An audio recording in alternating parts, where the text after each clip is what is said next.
এই কথাটা হয়তো তোমরা সকলেই শুনেছো, মামার বাড়ি ভারী মজা।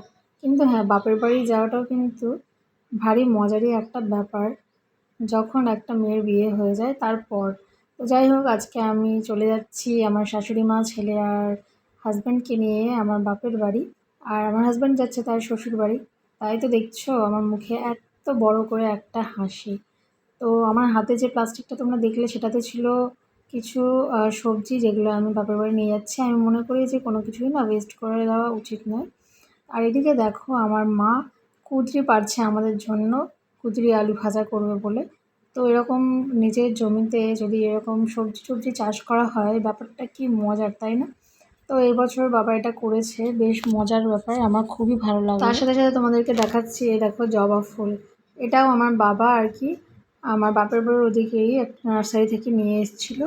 তো দেখতে পাচ্ছ তো কি সুন্দর জবা ফুলটা ফুটেছে। কিন্তু না, এই গাছে যেহেতু বাবা সেরকম কোনো সার গোবর দিচ্ছে না, তাই দেখো পাতাগুলো কেমন মুচড়ে মুচড়ে কুচকে কুচকে গেছে। তার সাথে সাথে দেখো এই ছোট্ট ছোট্ট ফুলগুলো, এইগুলো আবার নাকি সময় ওয়াইজ হয়, মানে সকাল 10টার দিকে হয়, যখনই আর কি সূর্যের আলো পায় বেশি করে।